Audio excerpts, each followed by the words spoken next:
서문 시리즈 26번째입니다.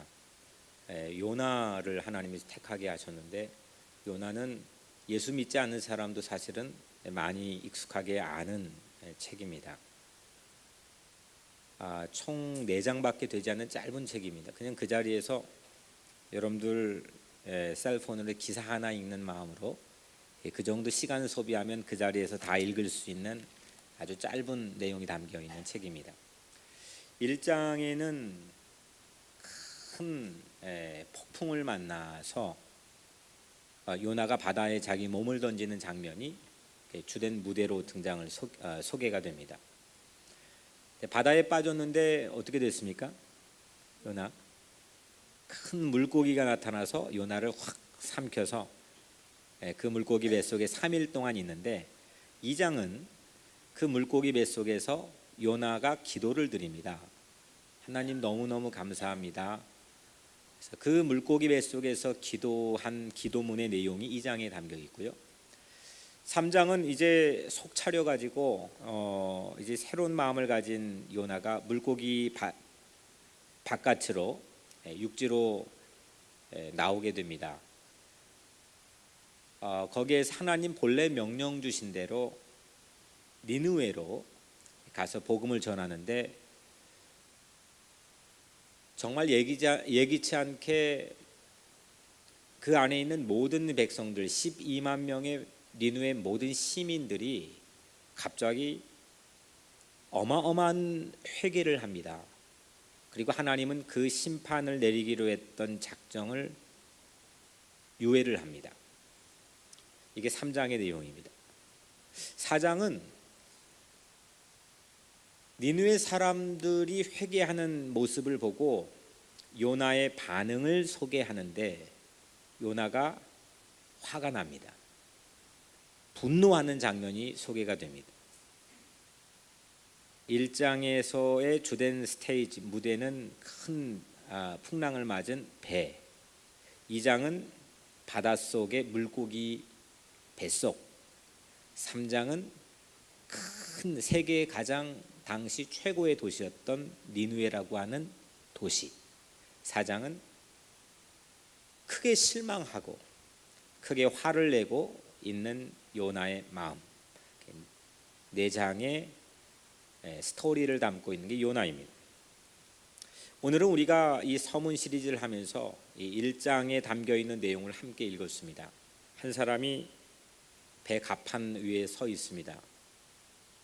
심청이는 눈먼 아버지를 살리기 위해서 배 갑판 위에 섰지만, 오늘 이 사람은 자기 죗값을 치르기 위해서 자진해서 배 갑판 위에 섰습니다. 배를 삼킬 것 같은 이 큰 바다의 풍랑이 자기 앞에서 넘실거립니다. 얼마나 낯설었겠습니까? 얼마나 두려웠겠습니까? 이 낯설고 두려운 자리에 내가 왜 서 있는 걸까? 어떻게 하다가 내가 이 자리까지 오게 된 걸까? 풋풋한 마음으로, 설레는 마음으로 하나님을 향한 열정을 가지고 살았던 지난날의 삶의 순간들도 주마등처럼 아마 요나 머릿속에 지나갔을 겁니다. 어떻게 하다 여기까지 오게 되었을까? 배 갑판 위에 선 이 사람의 마음이, 저는 꼭 우리 같은 마음일 때가 있지 않을까 생각해 봤습니다. 꼼짝없이 갇혀버린 배 갑판 위에 섰나? 내가 어떻게 여기까지 오게 됐을까? 한때는 안 그랬는데, 한때는 마음의 열정과 또 한때는 마음의 새로운 각오와 다짐을 가지고 내가 이민 왔는데, 내가 어린 시절을 보냈는데, 내가 사랑했었는데, 요나처럼 여러분들 각자의 배 갑판이 있을 겁니다. 아마 그런 순간 여러분들이 있지 않았을까요? 내가 왜 여기까지 오게 된 걸까? 어쩌다가 일이 꼬여서 내가 이 자리에 서게 된 걸까? 넘실거리는 인생의 풍랑 앞에서 마주하고 뒤로도 어디로도 가지 못하는 이 요나의 심정을 가지고 아마 여러분들도 서 있는 그런 삶의 순간이 있을 거라고 생각을 합니다. 일의 자초지종을 우리가 오늘 1장을 통해서 살펴보면 본래 일의 발단은 이랬습니다. 하나님께서 요나에게 명령을 하나를 내렸습니다. 어떤 명령이었죠? 니느웨로 가라. 가서 내가 준 메시지를 전하라. 오늘 2절에 너는 일어나 저 큰 성읍 니느웨로 가서 그거를 향하여 외치라. 그 악독이 내 앞에 상달되었습니다. 여러분들 보기에 제 손으로 표시를 한번 그려보겠습니다. 이쪽에 동쪽에 지금의 이라크의 상반부 정도 되는 그 위치에 아주 큰 도시인 니느웨라고 한 도시가 있었습니다. 당대의 아시리아 제국의 수도였습니다. 세계 넘버 원 도시입니다. 반면에 반대쪽에 지금 스페인에서도 대서양 해안가에 다시스라고 하는 도시가 있습니다. 하나님은 이쪽으로 가라 했는데 요나는 이쪽으로 갔습니다. 이쪽으로 가는 항해 도중에 큰 풍랑을 만났습니다. 폭풍의 원인을 찾기 위해서 제비 뽑기를 하자고 선원들이 제안을 해서 제비를 뽑았는데 누가 걸렸습니까? 요나가 걸렸습니다. 요나는 스스로 자진해서 내가 하나님을 경외하는 자인데 하나님 말씀을 어기고 내가 반대편을 향해 가고 있었기 때문에 나 때문에 이 배가 풍랑을 맞고 있는 겁니다 라고 배 갑판 위에 섰습니다. 이게 오늘 배 갑판 위에 서게 된 요나의 삶의 자초지종입니다. 니느웨 요나 입장엔 정말로 가기 싫었습니다. 이런 원수들이 사는 곳에 하나님이 용서하신다는 게 과연 하나님의 정의인지 요나는 받아들일 수 없고 용납할 수가 없었습니다. 니느웨 사람들이 구원받는 것, 이건 요나 입장에선 반평화적인 일입니다. 니느웨만은 절대 용서받으면 안 되는 일입니다. 니느웨는 목회하기 위해서 파송받을 곳이 아니라 병사로, 군인으로 파병을 받아야 될 곳이라면 아마 이 정도 결기 있는 히어로라면 요나가 가장 선착순에 먼저 자원했을 겁니다. 요나 입장에서는 거기는 목회자로 파송을 받을 곳이 아니라 군인으로 파병을 받아야 될 곳입니다. 이것이 요나가 가지고 있는 평화입니다. 요나의 평화입니다. 요나의 평화와 하나님의 평화가 충돌한 이야기가 요나 책입니다. 이때부터 요나 인생이 꼬였습니다. 오늘 여러분들 이 니느웨 이 장벽, 내 인생의 큰 아킬레스건인 이 니느웨 안 보기 위해서 아무리 밀쳐두고 멀리 도망치고 그거에 떨어지려고 하고 반대편 방향으로 우리가 도망갈지라도 내 인생에 결국은 따라다니는 그 니느웨를 오늘 여러분들 해결하고 그 니느웨를 넘어서서 새로운 삶의 지향을 가지고 살아가는 여러분들의 삶이 되기를 주님의 이름으로 간절히 축복합니다. 요나에게 평화는 니느웨가 멸망하는 겁니다. 그래서 이스라엘의 평화가 유지되는 겁니다. 원수는 뉘우친다고 용서받는 것이 아니라 반드시 심판해야만 한다는 것이 요나 입장에서는 평화였습니다. 아니, 우리도 나부터 먹고 살아야 되는 거 아닙니까? 반면에 하나님의 평화는 요나의 평화는 좀 달랐습니다. 니느웨를 뉘우치게 하고 니느웨에 있는 12만 백성들 시민들을 살리자라고 하는 것이 하나님의 평화였습니다. 요나는 이 하나님의 평화를 피하고 싶었습니다. 요나의 뇌 속에 있는 이 구조 자체가 하나님의 평화를 도무지 받아들일 만한 스트럭처가 되지 못했습니다. 내가 믿어왔던 평화와 하나님이 제시한 평화가 충돌을 일으켰습니다. 그때부터 노아 방주에서 평화의 땅을 정탐하기 위해서 훨훨 하늘을 향해 날려보냈던 비둘기가 세상에 날갯짓을 하면서 평화, 그가 선 곳마다 평화의 메시지가 전해져야 되는 그 비둘기 같은 인생, 날갯짓을 해야 되는 인생이 백합판에서 바다에 머리를 쳐박고 죽어야 되는 비참한 자리에 서게 되었습니다. 여러분들은 백합판에 서 있는 비둘기입니까? 아니면 하늘을 훨훨 날고 있는 비둘기입니까? 오늘 한 마리 비둘기는 결국 바다의 머리를 쳐박고 죽을 참으로 비참한 모양을 가지고 서 있습니다. 그런데 여기서부터 반전이 일어납니다. 하나님께서는 오늘 이 본문 안에, 짧은 이야기 안에, 우리가 읽은 이 이야기 안에 기가 막힌 특수한 장치를 해 놓으셨다는 것을 발견했습니다. 이게 한글 성경이나 원문 성경이 똑같은 거지만 히브리 원문 성경을 보니까 이건 누가 봐도 이건 특별한 의도를 가지고 장치해 놓고 박아 놓은 하나님의 이거 장치구나라는 게 그냥 눈에 훤하게 들어올 정도로, 오늘 우리가 읽은 이 본문 안에 숨겨져 있는 보물과 같은 특수 장치는 한 단어를 4번이나 반복을 하고 있습니다. 그 단어가 톨이라고 한 단어인데 영어로 throw, 그냥 살짝 이렇게 던져놓는 게 아니라 세게 던지는 겁니다. 사실은 좀 제가 야구를 너무 좋아하니까 야구를 좀 빗대어 보자면, 야구를 그냥 throw 하는 거, 이게 던지는 건 야구가 아니죠. 투수가 공을 던진 건 피칭이라고 합니다. 그러니까 특별한 목적을 가지고 특별한 관역을 향해서 자기 가지고 있는 힘과 에너지와 기술을 가지고 던지는 걸 피칭이라고 합니다. 근데 그냥 아무 생각 없이 던지는 걸 피칭이라고 하지 않습니다. 그거는 throw 한다고 합니다. 엄밀히 말해서 이 4가지의 톨이라고 하는 이 단어는 피칭을 하는 겁니다. 먼저 4절에 보니까 첫 번째로 하나님께서 큰 바람을 바다 위에 내리시매라고 하는 이 말이 톨, 똑같은 말입니다. 하나님이 바람을 갖다가 바다에 확 하고 던진 겁니다. 두 번째로 사공들이 배를 가볍게 하려고 그 가운데 물건들을 바다에 던지니라. 이 배 안에 있는 카고, 이 배짐, 이거를 선원들이 이 배를 가볍게 해야 이 대풍으로부터 이 배를 보존하고 건져낼 수 있다는 지혜를 가지고 이 배짐들을 바다에다 막 던지기 시작했습니다.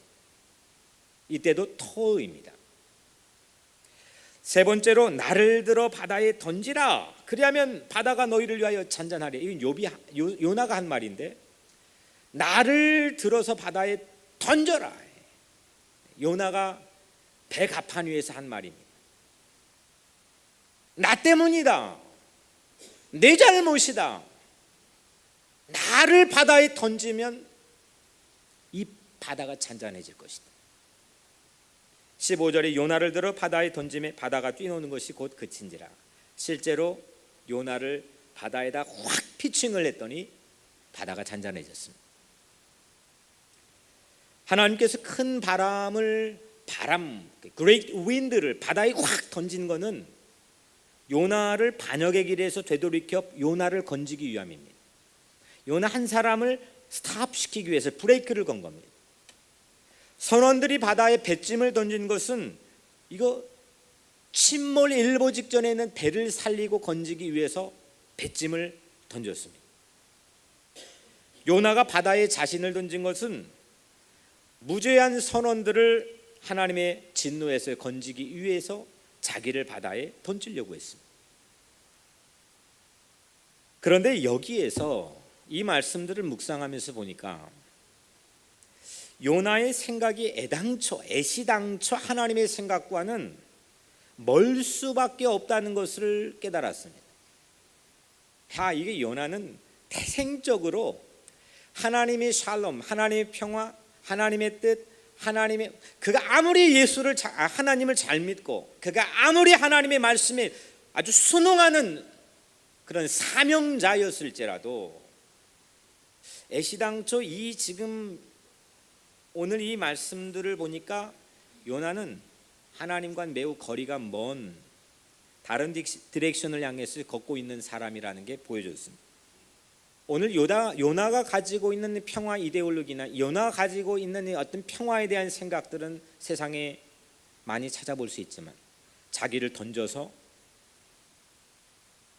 하지만 오늘 하나님이 우리에게 제시해 주신 이 구원의 방법이 무죄한 자, 죄 하나 없는 자, 그 무죄한 분을 죽음을 통해서 오히려 죄인을 구원하신다, 이런 아이디어를 어디 본 분이 있으면 말씀해 주세요. 이건 창의적이라고 하는 말도 붙이기가 좀 부담스러울 정도로 세상이 유일무이한 하나님께서 저와 여러분들을 구원하시기 위한 하나님의 방법이에요. 하나님은 무죄한 자의 희생을 통해, 다시 말하면 아무 죄 없는 예수 그리스도의 십자가 죽음을 통해서 저와 여러분들의 죄인의 삶을 구원해 주셨습니다. 이것이 무죄한 자의 사랑입니다. 이것이 죄를 해결할 수 있는 세상 방법과 다른 하나님의 방법입니다. 예수를 믿는다고 하는데 가만히 보면 우리 각자의 삶에 예수를 믿는 삶의 흔적과 생각의 변화가 있어야 되는데, 오늘 요나판의 생각들을 교회 안에서도 우리는 너무 많이 보게 됩니다. 적대자를 바라보는, 이웃을 정죄하는, 그리고 가판 위에 서 있는 나를 바라보는. 요나는 니느웨가 심판받아야 했고 자기 자신이 마땅한 죄의 대가를 치러야 됐습니다. 그런데 하나님의 구원은 무죄한 예수 그리스도, 무죄한 자의 희생을 통해서 죄 있는 자가 구원을 받는 것이었습니다. 이것이 하나님의 놀라운 사랑입니다. 죄가 죄를 이길 수가 없습니다. 세상은 죄가 죄를 이길 수 있다 하지만 죄가 죄를 이길 수 없습니다. 사랑만이 죄를 이길 수 있습니다. 우리가 어떻게 구원받을 수 있었습니까? 여러분들은 어떻게 가판 위에 서 있는 사지에서 구원받아보는 경험을 가지고 계십니까? 우리가 죄값을 치르면 구원받을 수 있겠습니까? 내가 거기에 대한 마땅한 어느 레벨의 죄값을 담당해내면 그 죄가 없어진다고 생각하십니까? 하나님께 등을 돌렸던 배신을 우리가 어떻게 책임져서 구원받을 수 있겠습니까? 어떻게 지울 수 있겠습니까? 안 보려고 도망쳐도 받겠고, 치가 떨려서 주목하기 싫어서 반대 방향으로 여러분들이 주랭랑을 쳤던 적도 있었겠지. 아니면 내 삶에 보이지 않는 부분으로 자꾸 꼽을 쳐서 그거를 안 보이게끔, 나도 보지 않게끔 감춰놓은 적도 있었겠지만, 오늘 가판 위에 서 있는 여러분들 각자의 영혼이라면 무죄한 자의 죽음, 십자가의 예수 그리스도의 보혈을 통해서 오늘 여러분들의 영혼이 헐헐 날아다니는 자유로운 비둘기가 되기를 주님의 이름으로 축복합니다. 하나님은 오직 무죄한 자의 희생을 통해서만 우리 모두를 구원했습니다. 이것이 예수 그리스도의 십자가입니다. 죄 없으신 예수 그리스도의 십자가의 죽음을 통해서만 우리 죄가 자유를 얻을 수가 있습니다. 그는 실로 우리의 질고를 지고 우리의 슬픔을 당하였거늘 우리는 생각하기를 그는 징벌을 받아 하나님께 맞으며 고난을 당한다 하였노라. 마땅한 이유가 있기 때문에 처가 고난을 당하지, 세상 많은 사람들은 그 이유를 찾았습니다. 그런데 성경은 그가 찔림은 우리의 허물 때문이요 그가 상함은 우리의 죄악 때문이라. 그가 징계를 받음으로 우리가 평화를 누리고 그가 채찍에 맞음으로 우리가 나음을 얻었도다. 우리는 결과를 보고 원인을 단정지으려는 아주 못된 습관이 몸에 배어 있습니다. 고난을 받고 있기 때문에 죄를 지었다는 생각을 아주 간편하게 합니다. 저 사람이 가난하게 된 거 봐봐. 저 사람 저 망한 거 봐봐. 저 사람 저 실패한 거 봐봐. 저 사람 저 자식들 봐봐. 이 보여진 현상적인 결과를 가지고 원인을 너무 쉽게 사람들은 간편하게 단정짓습니다. 하지만 그러므로 이제 그리스도 안에 있는 자에겐 결코 정죄함이 없나니 이는 그리스도 예수 안에 있는 생명의 성령의 법이 죄와 사망의 법에서 너를 해방하였습니다. 누가 하나님의 택하신 자들을 송사하겠느냐? 의롭다 하신 이는 하나님이신데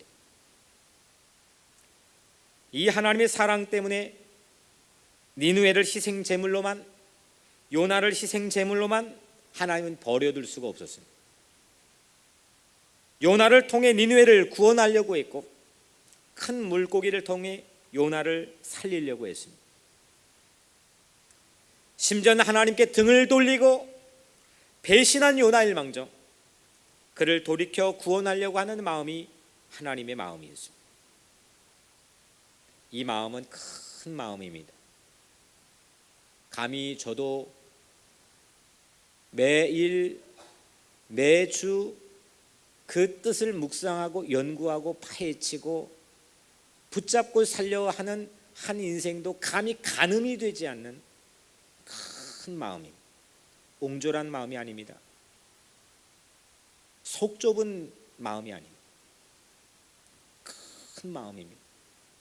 오늘 세상은 아무리 점점 발전되고 아무리 기술 문명이 고도화될지라도 아무리 천하에 없이 정치 권력을 가지고 있는 리더일지라도 점점 뉴스를 통해 보여지는 모습은 아주 속 좁은 마음을 보여주고 있습니다.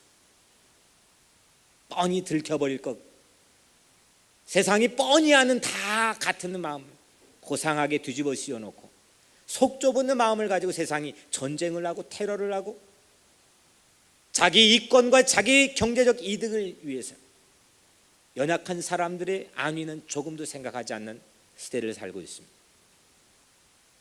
하지만 성도 여러분, 오늘 하나님의 큰 마음을 무죄한 자의 희생과 죽음을 통해 우리 같은 죄인을 살리겠다는 이 하나님의 큰 마음을 받은 여러분들, 오늘 우리 성도들도 큰 마음을 향해 나아가는 여러분들 되시기를 주님의 이름으로 축복합니다. 다 녹여버리는, 다 품어버리는, 다 용납할 수 있는, 받아들일 수 있는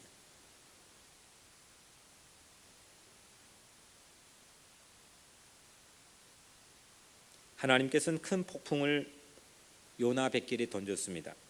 그 소명을 다시 회복시키기 위해 하나님께서는 그렇게 마음 씀씀이를 요나에게 보여줬습니다. 이것은 세상의 비둘기 마음, 세상의 평화를 외치는 세상의 비둘기 마음으로는 도무지 납득이 되지 않는 마음입니다. 이것이 십자가 마음이고 이것이 우리를 구원할 수 있는 유일한 하트입니다. 혹시 배 하나 건지려고, 배 하나 살려보려고, 내 가정 아니면 내 삶의 환경, 내 가지고 있는 삶의 자리를 하나 살려보려고 배짐을 내던지는 헛수고를 하고 있지는 않습니까?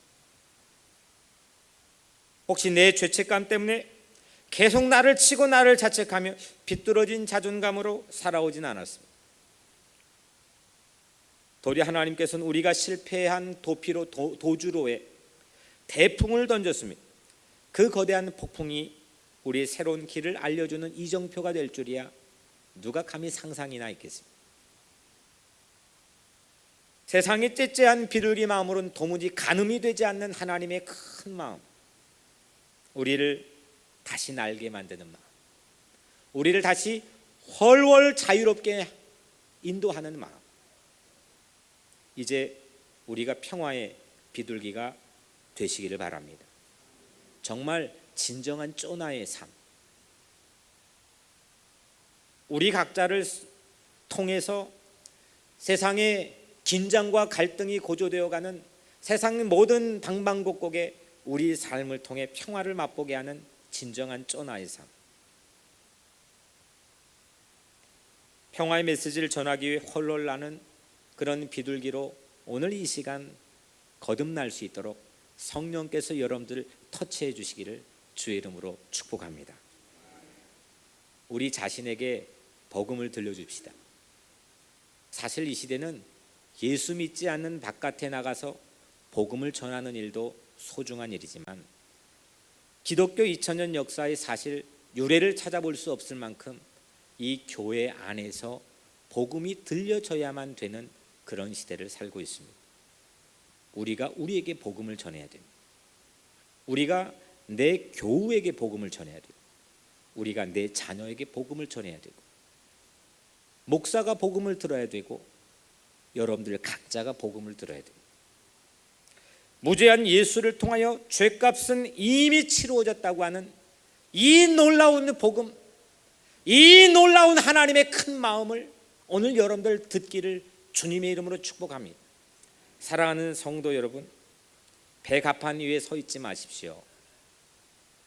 배가판 위에 바다에 머리 쳐박고 죽을 요량으로 온갖 세상에 무거운지만 온갖 스트레스 가지고 비참한 모습으로 여러분들의 아까운 시간을 세월을 낭비하지 마십시오. 하늘을 훨훨 향해 날아가십시오. 평화의 비둘기가 되십시오. 이제 배짐을 내던지고 내 자신을 내던지는 죄의 삭은 내가 받아야 된다고 하는 세상 모든 무거운 스트레스 내가 다 지고 살고, 그러면 내 인생의 모든 주변 삶을 정죄하는 그런 삶에 벗어나 사람을 낚는 그물, 죄인을 위해 죽으신 의인의 십자가 죽음을 우리 원수들에게도 듣게 하는 그런 멋진 삶을 사십시오. 땅끝까지 훨훨 날아다니는 평화의 비둘기로 살면 오늘 여러분들 각자 서 있는 곳에 성령 하나님께서 놀라운 능력으로 여러분들과 함께 동행해 주실 줄로 믿습니다.